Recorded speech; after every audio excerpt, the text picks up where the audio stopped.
Juan 1 y leo de los versículos 35 al 42. El Evangelio de Juan, capítulo 1, versículos 35 al 42, y dice así la palabra del Señor. El siguiente día, otra vez estaba Juan y dos de sus discípulos, y mirando a Jesús que andaba por ahí, dijo: He aquí el Cordero de Dios. Le oyeron hablar los dos discípulos y siguieron a Jesús. Y volviéndose Jesús y viendo que le seguían, les dijo: ¿Qué buscáis? Ellos le dijeron: Rabí, que traducido es maestro, ¿dónde moras? Les dijo: Venid y ved. Fueron y vieron donde moraba, y se quedaron con él aquel día, porque era como la hora 10:00. Andrés, hermano de Simón Pedro, era uno de los dos que habían oído a Juan y habían seguido a Jesús. Este halló primero a su hermano Simón y le dijo: Hemos hallado al Mesías, que traducido es el Cristo. Y le trajo a Jesús. Y mirándole Jesús, dijo: Tú eres Simón, hijo de Jonás. Tú serás llamado Cefas, que quiere decir Pedro. Esta es la palabra del Señor. Gracias, Señor. Oremos, hermanos. Señor, te doy gracias por este día, por permitirnos todos llegar con bien, Señor, a estar sentados bajo tu palabra, escuchar tu evangelio, Señor, proclamado. Te ruego, Señor, que me ayudes a comunicarme con tu pueblo, Señor, que tú edifiques, Señor, a tus ovejas, incluyéndome a mí, Señor, por medio de tu santa palabra. Te pido que nos ayudes, Señor, llénanos de tu espíritu para poder entender, Señor, y recibir estas cosas con gozo. En Jesús oramos. Amén. Pueden tomar asiento, hermanos. Una vez más, buenos días, hermanos. Es un gozo verles de nuevo y estar con ustedes hoy. Seguimos con la predicación en el Evangelio de Juan, y este mensaje he titulado El Mesías con autoridad para llamar. El Mesías con autoridad para llamar. Lo último que vimos en este libro fue acerca del ministerio de Juan el Bautista, el precursor que exaltaba a Cristo. Su ministerio, un ministerio de llamar al arrepentimiento y preparar camino al Mesías prometido. Y vemos cómo él exaltaba a Cristo, apuntaba hacia otros al Cordero de Dios, aquel Cordero de Dios que bautizaría con el Espíritu Santo. Y mencionamos un poquito que ese bautismo del Espíritu Santo tiene que ver con la regeneración o la salvación, el cambio del corazón en la persona por obra del Espíritu Santo que Dios inicia. Y también vimos cómo Jesús recibió un ungimiento especial, el Espíritu Santo en forma de paloma descendió y permaneció sobre él. Un ungimiento especial al inicio de su ministerio. Y ahora, hoy, veremos cómo, en esta narrativa, cómo Jesús empieza a llamar a los 12 discípulos, también referido como los 12 apóstoles. El punto principal, hermano, que quisiera comunicar hoy es que Jesús es el Mesías que tiene autoridad para llamar. El primer punto que veremos es el señalamiento de Juan, los versículos 35 al 37. Después el punto número 2, cómo Jesús llama a los primeros 2 discípulos, los versículos 38 al 39. Y después la autoridad la autoridad del Mesías hallado, versículos 40 al 42. Empezamos con el primer punto, el señalamiento de Juan. Si se fija usted otra vez en su Biblia, versículo 35, leo del 35 al 37, dice así: el siguiente día otra vez estaba Juan el Bautista, y 2 de sus discípulos, y mirando a Jesús que andaba por allí, dijo: he aquí el Cordero de Dios. Empieza aquí Juan el apóstol narrando el siguiente día. Era el primer día después de que Juan lo había identificado como el Cordero de Dios que quita el pecado del mundo públicamente. Él se le dijo, ¿verdad?, que a quien viera que el Espíritu Santo descendiera sobre él sería el Mesías. Este es el siguiente día después de haber proclamado a Cristo como ese Mesías públicamente. Y vemos también que Juan estaba con 2 de sus discípulos. Juan ya tenía seguidores, también estaba con 2 de sus discípulos, y veremos más adelante la identidad de ellos. Y vemos de nuevo, dice, mirando a Jesús, vuelve a señalarlo como el Cordero de Dios. He aquí el Cordero de Dios. El versículo 37 dice que le oyeron hablar esos 2 discípulos que andaban con él y siguieron a Jesús. Juan estaba predicando un mensaje de arrepentimiento, de preparar el camino a ese Mesías. Y esos 2 discípulos que andaban con él, Juan miró a Jesús y les señaló: he aquí el Cordero de Dios. En otras palabras, diciendo: este es de quien yo he estado hablando, proclamando. Este es el Mesías prometido que hemos estado esperando. Y esos 2 discípulos siguieron a Jesús. Nuestras vidas como creyentes deben ser marcadas por el señalamiento a Jesús. Sí, Juan tuvo un rol especial en la historia redentora como el que vendría antes que el Mesías, pero nosotros como creyentes igual, no de la misma manera, el mismo rol o oficio, pero nuestro deber o nuestro llamado es señalar a gente al Cordero de Dios. Nuestras vidas deberían ser marcadas por señalar al Cordero de Dios, apuntar a las personas a aquel quien tiene autoridad para perdonar los pecados, aquel que tomó en sí, llevó nuestros pecados, aquel quien es el perfecto y agradable sacrificio, aquel en quien Dios se complace. Debemos señalar a las personas a Jesús.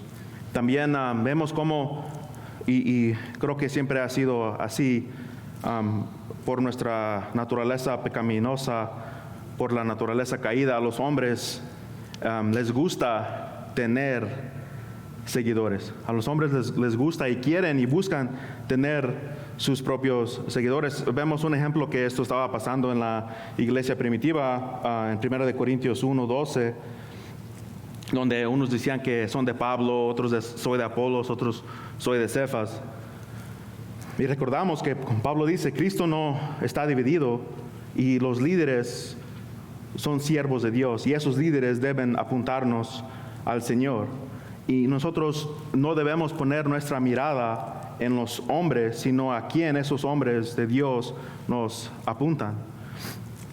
Hay una advertencia a Israel en Jeremías 17, donde dice: así dice el Señor, maldito el hombre que en el hombre confía y hace la carne su fortaleza.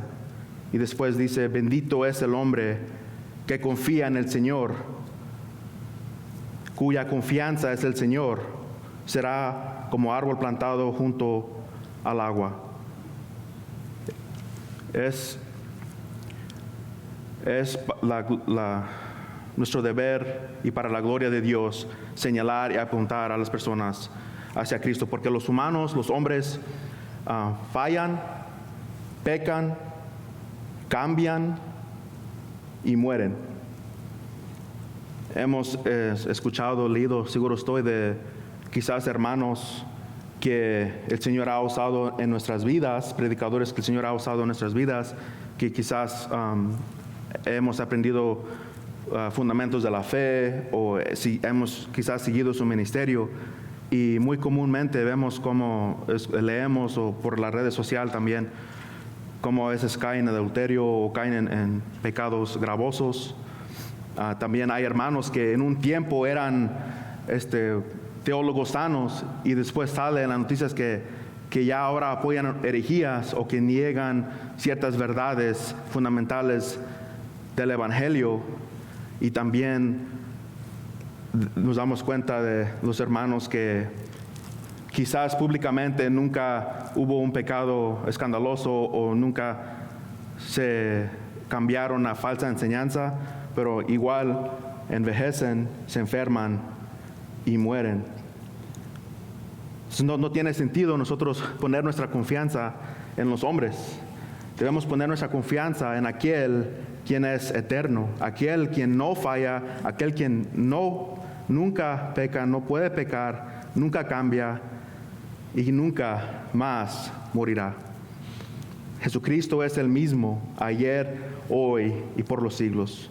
Él es el Cordero de Dios, quien ha tomado nuestros pecados sobre sí. Él es digno de tomar, como dice Apocalipsis 5, Él es digno de tomar el poder, las riquezas, la sabiduría, la fortaleza, la honra, la gloria y la alabanza. Como creyentes, en esto nos animamos que no nos cansemos de señalar la gente a Jesús. Él es el único sacrificio aceptable. Y también quería mencionar que no necesitamos ser gran teólogos o tener muchos años en el Evangelio para poder señalar a las personas a Jesús. Como decía antes, Juan tenía un rol especial.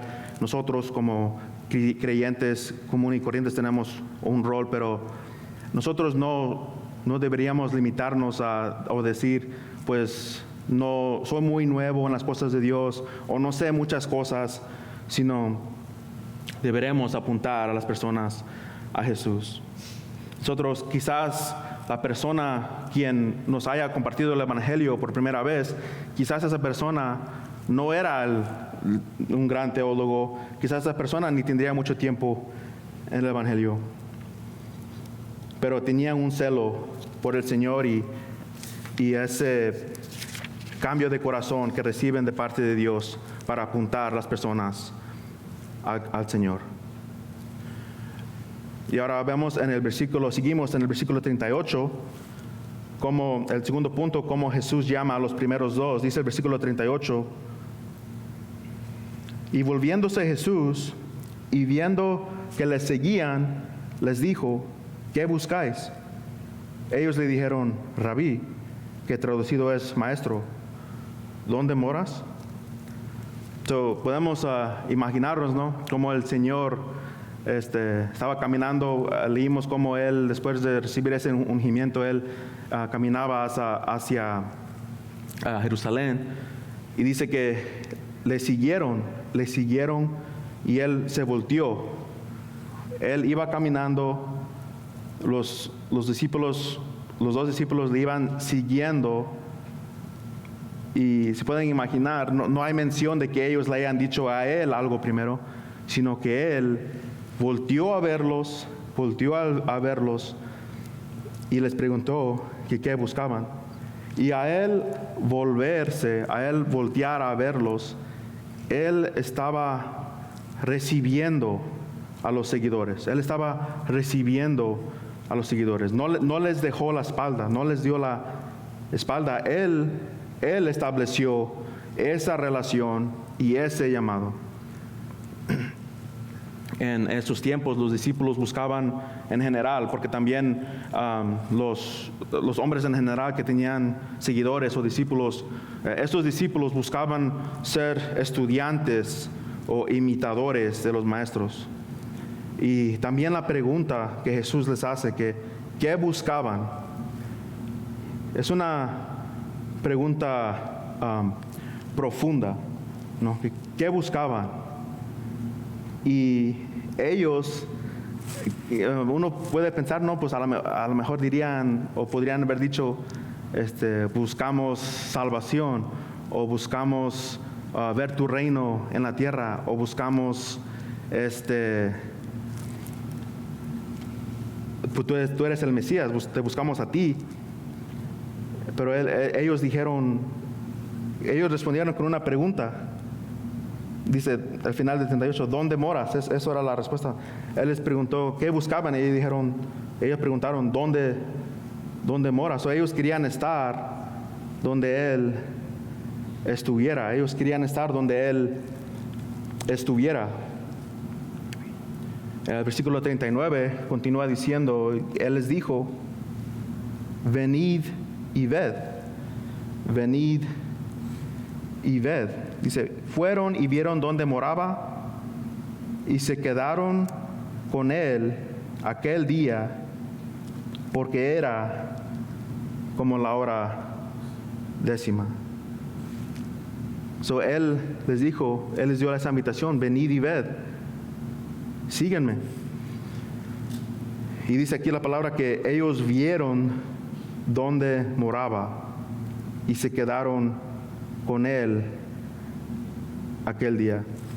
Las Escrituras no nos da detalles dónde era el lugar donde Jesús moraba en ese tiempo, o cómo era, o qué hicieron, o de qué hablaron.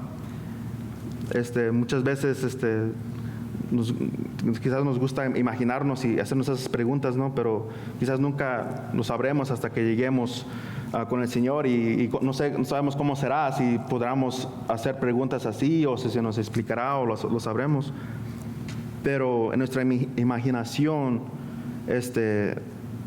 no nos podemos imaginar cómo fue, dónde moraba, de qué hablaron.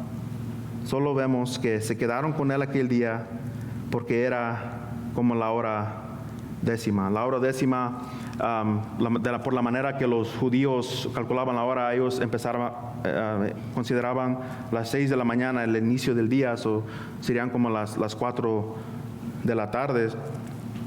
Ellos pasaron el día entero con el Señor.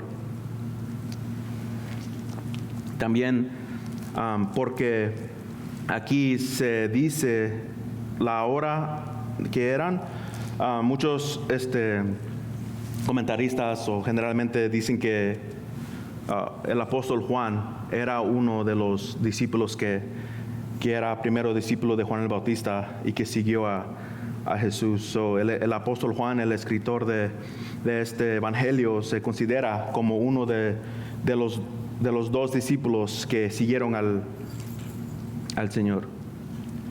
Y para la persona que esté entre nosotros hoy, que no ha puesto su fe en el Señor Jesucristo para su salvación, vaya al Señor para salvación. Vemos cómo Él ha sido proclamado el Cordero de Dios que quita el pecado del mundo. Vemos cómo los que le siguen, Él no niega ser el Mesías. Vemos como Juan, cuando le preguntaban quién era, si era Elías o el profeta o el Mesías, él decía, no soy. Miren a Jesús. Y ahora Jesús es presentado como ese Mesías, ese Cordero.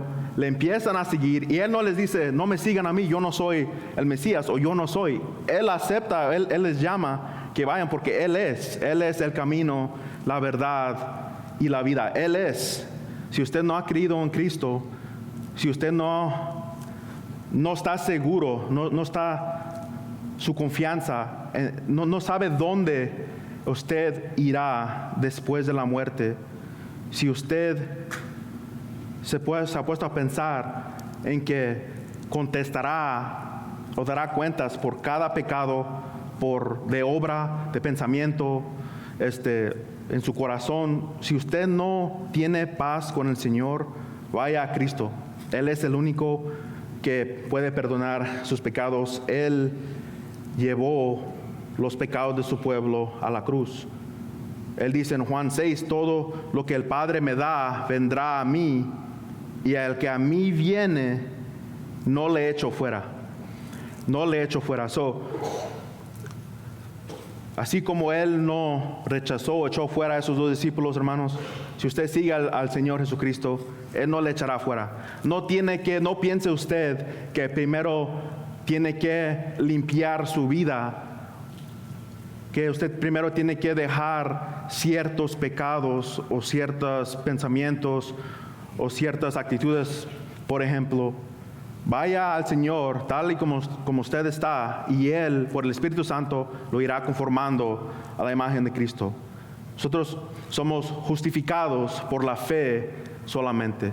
Somos salvos por fe, justificados por fe solamente.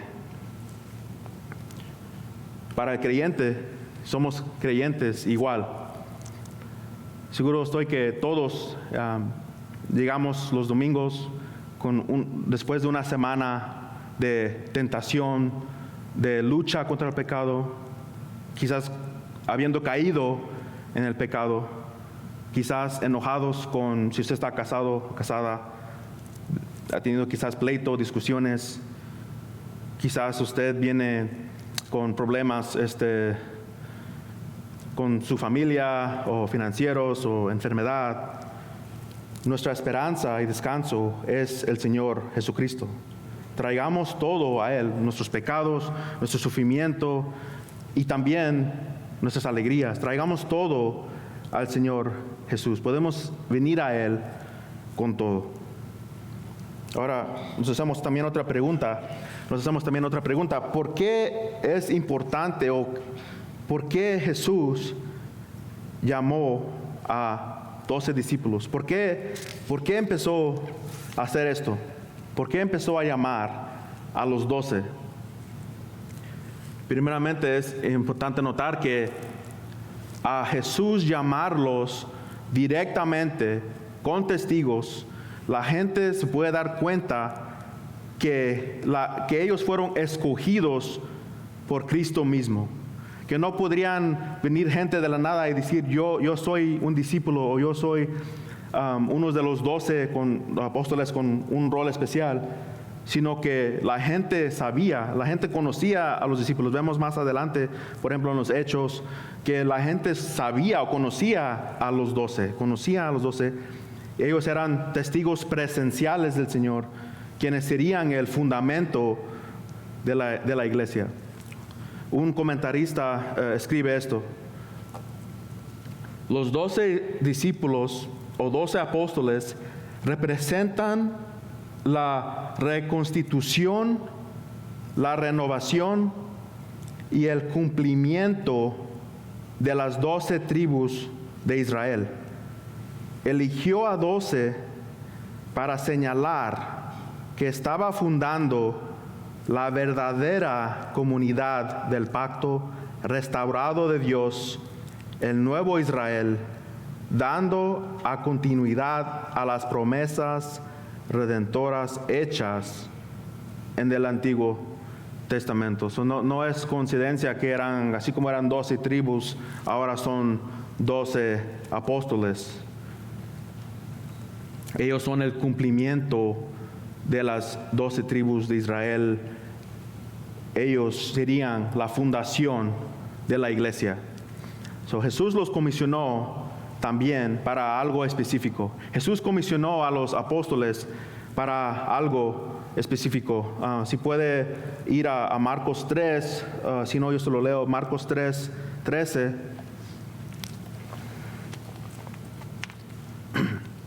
Marcos 3, 13 dice al 15: después subió al monte y llamó así a los que él quiso, y vinieron a él.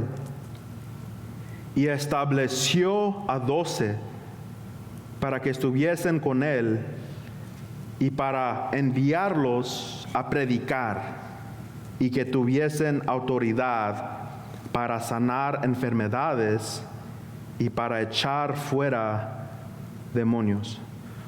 Esos 12 establecerían el fundamento de la iglesia, y esas cosas que ellos hacían, como sanar enfermos, echar fuera demonios, era para señalar que ellos tenían esa autoridad de parte de Dios. Ellos tenían un oficio único.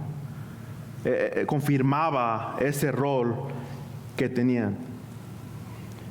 Y por eso no existen apóstoles modernos. No hay tal cosa como apóstoles modernos. Los que Jesús llamó, estableció, son el fundamento de la iglesia. No hay apóstoles modernos, no hay fundación nueva. Imagínense, si los apóstoles son la fundación después de usted, si fuera a construir una casa, usted echa la fundación una sola vez. Quizás la construcción de la casa sea por partes, o renovación, o remodelación, pero el fundamento se queda. Después de cuando usted construye una casa, no sigue añadiendo más fundamento, el fundamento ya está. No hay profetas modernos con mensaje, revelación nueva de Dios. No hay apóstoles modernos con un mensaje que oyen audible la voz de Dios, como se nos predicó en Hebreos 1. Y lo vuelvo a leer, Hebreos 1. Dios, habiendo hablado muchas veces y de muchas maneras en otro tiempo a los padres por los profetas, en estos postreros días nos ha hablado por el Hijo, a quien constituyó heredero de todo y por quien asimismo hizo el universo. El Señor nos ha hablado por el Verbo Jesús, el Verbo hecho carne, y también el Verbo, la palabra escrita de Dios. La Escritura es nuestra suprema y única autoridad. La Escritura es nuestra única autoridad.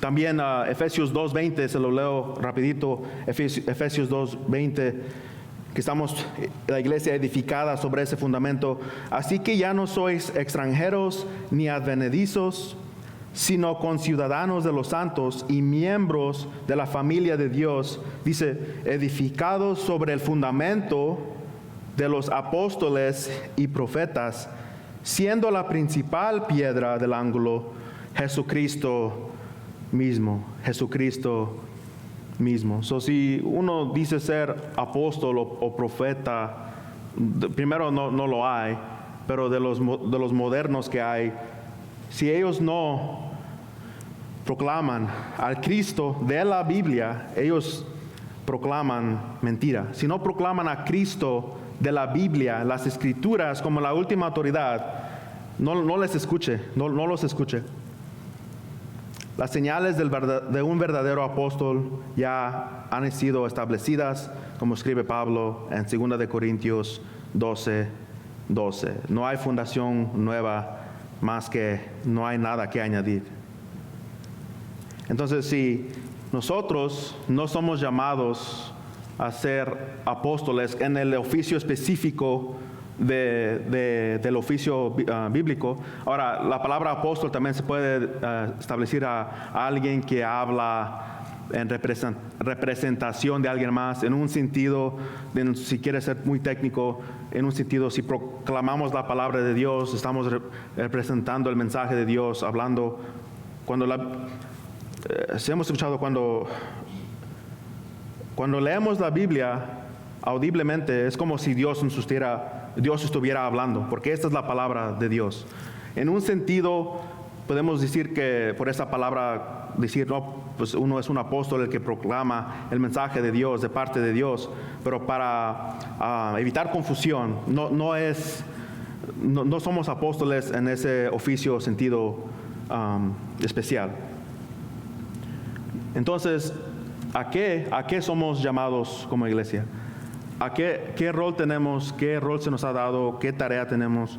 nos preguntamos, ¿Dios nos ha mandado a hacer algo? Como creyentes, como aquellos que han sido justificados por la fe en Cristo solamente, ¿tenemos algo que hacer? ¿O descansamos hasta que Él regrese? Descansamos posicionalmente en que nuestros pecados han sido perdonados.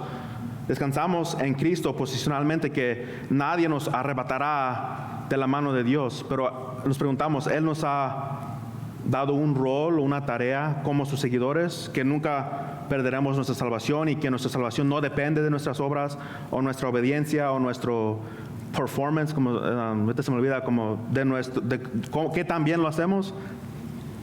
No obramos para ser salvos, sino porque somos salvos, obramos. Y Mateo 28:19 dice, por tanto, id y haced discípulos a todas las naciones, bautizándolos en el nombre del Padre, del Hijo y del Espíritu Santo, enseñándoles que guarden todas las cosas que os he mandado, y he aquí que estoy con vosotros todos los días hasta el fin del mundo. Amén. Mateo 28:19. Ahora sabemos que Él estaba hablando específicamente a sus discípulos en contexto, pero por extensión, como creyentes, vemos que también hacemos lo mismo. Dice, hacer discípulos a todas las naciones. Solamente aquí en este cuarto hay gente mexicana, cubana, colombiana, y quizás gente que nació aquí en Estados Unidos.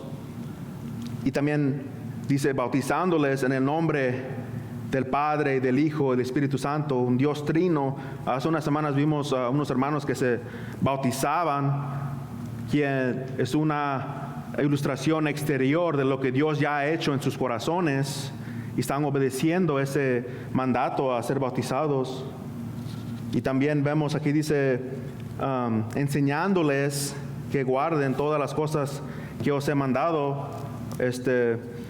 Quizás no de mí, pero escuchamos hermanos que fielmente nos enseñan la palabra de Dios y que nos enseñan el contexto, cómo aplica a nosotros hoy, cómo resolver los problemas hoy, consejería bíblica que viene de la misma Biblia, de qué debemos hacer.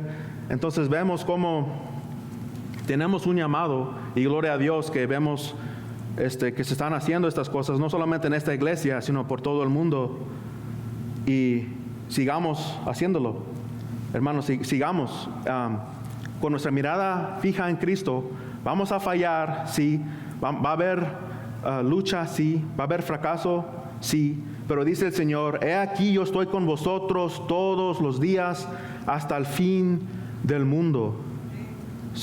Hermanos, agarremos esa verdad y abracémosla y no la dejemos ir. Él está con nosotros todos los días, y mientras estemos aquí, mientras estemos en este mundo, hagamos lo que Él nos ha mandado hacer. No para ser salvos, sino porque ya somos salvos, ya descansamos posicionalmente en el Señor.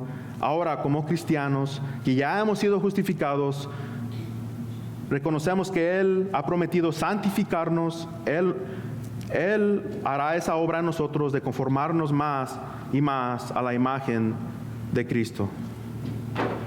Entramos ahora a nuestro tercer y último punto, la autoridad del Mesías hallado. La autoridad del Mesías hallado. El versículo 40 dice, Andrés, hermano de Simón Pedro, era uno de los dos que habían oído a Jesús y habían oído a Juan y habían seguido a Jesús. Uno de esos dos ya es aquí identificado, Andrés, hermano de Simón Pedro, y el otro hemos dicho que es Juan, el apóstol, el escritor de ese libro. Ahí están los dos discípulos, los dos seguidores, los primeros dos. Dice que primero habían oído a Juan. Ellos, podemos imaginarnos que Juan, que ya estaba en el desierto predicando ese mensaje de arrepentimiento, ahí estaban ellos dos escuchándolo, y después que se les apuntó, señaló al Mesías, entonces van de ser discípulos de Juan el Bautista a discípulos de Jesús, ellos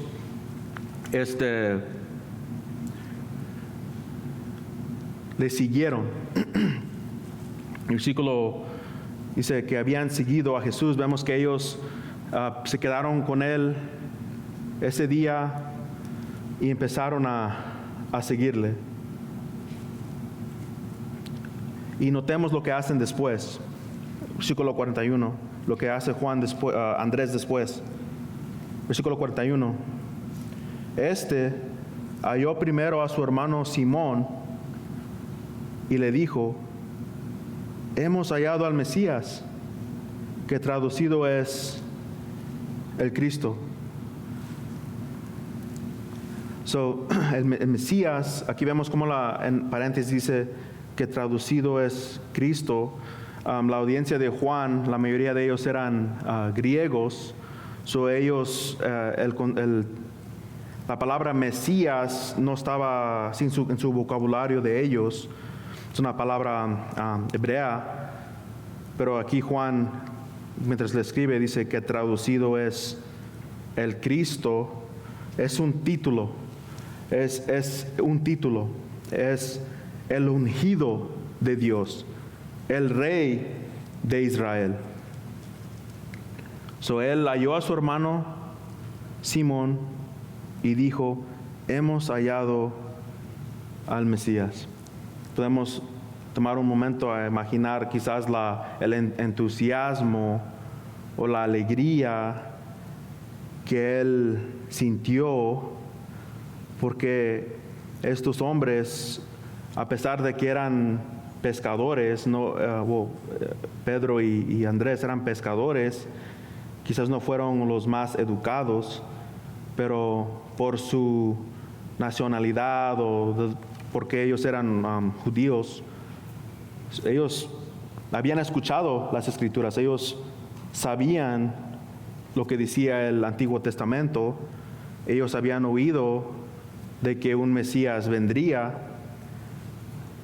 Quizás ellos no entendían que Jesús venía primero a establecer su reino espiritualmente, no necesariamente físicamente, pero aún así, hasta este punto, había esa alegría que el Mesías que hemos esperado, ya lo hallamos, dice él.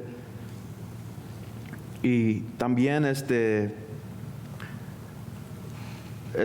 que él le dijo a su hermano que él primero, dice, halló primero a su hermano. Pienso que debe resonar con nosotros que él quería que su hermano supiera que ese Mesías ya estaba aquí. Él se preocupó de decirle a su hermano, quería que lo conociera. Y nosotros sabemos que técnicamente Dios nos halló a nosotros. Sabemos que estábamos muertos en nuestros delitos y pecados, obviamente. Pero si hemos hallado al Mesías, si nuestro corazón ha sido cambiado, si esa fe se nos ha sido regalada, ¿acaso no queremos que las personas más cercanas a nosotros le conozcan también? ¿Acaso no quisiéramos traer a nuestros seres queridos, a nuestros familiares, amigos, traerlos a los pies del Señor? Pienso que no debemos dejar de señalarlos al Señor y no dejar de orar por ellos, porque sabemos obviamente que el Señor es Dios es quien hace ese cambio en el corazón, Dios es quien da esa fe, pero nos hemos puesto a pensar que si hay una urgencia en nosotros de que nuestros seres queridos también conozcan al Señor, si nosotros le hemos conocido a Él, ¿acaso no quisiéramos que nuestros seres queridos también conozcan al Señor? ¿Y acaso no alguien hizo esto también por nosotros? quizás fue su padre o su madre o una abuela, un amigo. ¿Acaso alguien no le trajo a Jesús? Quizás no sabían todas las tecnicalidades de lo que es las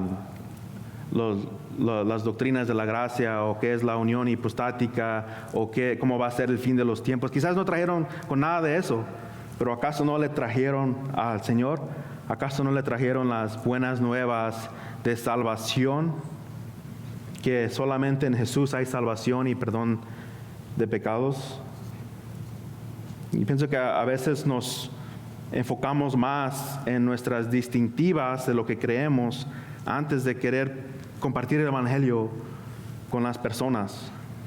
Pienso que todos hemos tenido personas en nuestras vidas quien por amor, por el simple hecho de amarnos y querer vernos salvos, nos hablan del Señor. Para mí, casi no lo he mencionado así en público, ¿verdad? Pero mi madre, ella falleció de cáncer en los pulmones en el año 2020, en diciembre. Pero algo que me acuerdo de ella, quizás ella, como digo, no entendía, quizás, ¿no? Como, por ejemplo, ¿qué creemos de los fines de los tiempos? O quizás de las conexiones que vemos en el Antiguo Testamento, cómo conectan a Jesús. Pero algo que ella siempre hacía es que ella compartía el Evangelio con las personas, especialmente con familia. Ella hablaba de Cristo a todas las personas a su alrededor, porque ella los amaba. Ellos querían que conocieran a ella. Ella quería que conocieran al Señor. Pienso que todos nosotros tenemos un Andrés en nuestras vidas, ¿no? Alguien quien al haber escuchado y sido salvo, fueron a nosotros y ¿qué crees? Conocí al Señor Jesucristo, o creo en el Señor Jesucristo, o me hice cristiano, ¿verdad? Mi mamá era una de las personas así, y seguro estoy que también ustedes han tenido a alguien en su vida así. Dice el versículo 42, dice que le trajo a Jesús, le trajo su hermano Andrés, trajo a Andrés a Simón, a Jesús. Y dice, y mirándole Jesús, dijo, y también sabemos, ¿no?, que Simón Pedro era pescador, Andrés también. ¿Cómo podemos imaginarnos, no? Pues antes no habían como la ropa que ahora tenemos, que se puede uno cambio de ropa, ¿no?, rápidamente, o se puede uno bañar y ir a las personas. Podemos imaginarnos cómo parecía Pedro, ¿no? Seguro todo sucio, sudado, quizás estaba todo manchado, ¿no?, después de la pesca. Y se le trajo a Jesús. Y Jesús dijo, tú eres Simón, hijo de Jonás. Tú serás llamado Cefas, que quiere decir Pedro. Cefas es una palabra aramea que quiere decir piedra, y también Juan, vemos de nuevo los paréntesis que él lo traduce, que quiere decir Pedro en griego. Pero esto habla acerca de lo que Jesús tenía preparado para él, para Pedro. Él vino, igual podemos imaginarnos todo sucio, quizás todo sudado, todo quizás apestoso, y Jesús lo mira y dice, tú eres Simón, hijo de Jonás, tú serás llamado Cefas. Dios cambiaba los nombres de los hombres para indicar un llamado especial. Por ejemplo, en el Antiguo Testamento le cambió el nombre a Abraham y le cambió el nombre también a Jacob. Dios cambiaba los nombres de los hombres cuando les tenía una tarea especial. Y Jesús es Dios, y Jesús le cambia el nombre a Simón. Jesús es el mismo Dios. Jesús es el mismo Dios con esa misma deidad y autoridad que el Dios que leemos en el Antiguo Testamento. Y Él usó a Pedro en relación con el fundamento de la iglesia. También traducciones griegas, griega creo que significaría como una piedra pequeña, ¿no? Una piedra pequeña. Y también hemos dicho que Jesús es la piedra angular, o sea, Jesús es el más valioso, ¿verdad? Pero Él lo usaría en relación con el fundamento de la iglesia. Dice Mateo 16, 16, dice, respondiendo Simón Pedro, dijo, tú eres el Cristo, el Hijo del Dios viviente. Entonces le respondió Jesús, bienaventurado eres, Simón, hijo de Jonás, porque no te lo reveló carne ni sangre, sino mi Padre que está en los cielos. Y yo también te digo que tú eres Pedro, y sobre esta roca edificaré mi iglesia, y las puertas del Hades no prevalecerán contra ella. Mateo 16 al 18. Cristo edifica su iglesia sobre la confesión de Pedro, que dijo, Jesús es el Cristo, Hijo del Dios viviente. Sobre esto está edificada la iglesia, que Jesús es el Cristo, el Hijo del Dios viviente, el único mediador entre Dios y los hombres, el único camino para salvación. No hay muchos caminos para llegar a Dios, solo hay uno. Y no hay muchas verdades, o en nuestro día la locura que hay muchas verdades y que algo puede ser verdad para ti y no verdad para alguien más. Eso es una locura. Hay verdad, existe verdad. Jesús es ese camino, la verdad y la vida. Jesús es el único camino a Dios. No ponga su confianza en su comportamiento, en su actividad religiosa. No ponga su confianza en tradiciones o religiones que han sido pasadas por generación en generación. Ponga su mirada en el Rey de Reyes por los siglos de los siglos, quien es Cristo, el Hijo del Dios viviente. Él no rechaza a aquellos que vienen a Él. Venga a Él. Si usted está con sus cargas, sus luchas, sus pecados, venga a Él, pues Él los ha llevado a la cruz. Crea en Él. Quisiéramos ver a nuestros seres queridos y familiares salvos y ver al Señor. ¿Qué lo detiene de venir al Señor? ¿Qué es más valioso en este mundo que Cristo? Su dinero se va a ir. Puede un accidente o la economía baja y pierde todo. Su salud, aunque usted se cuide bien y haga ejercicio y tome medicinas, en todas las peleas que ha tenido la muerte con el hombre, nunca ha ganado el hombre. Todos moriremos. Si usted se preocupa por quizás el rechazo de su familia o amigos, ellos no son eternos. De todos modos, todos vamos de pasada. Y también dijo Jesús, no, si los odian a ustedes, sepan que me odiaron a mí primero. Él sabe lo que se siente el rechazo. Dice que Él vino a los suyos y los suyos no le recibieron.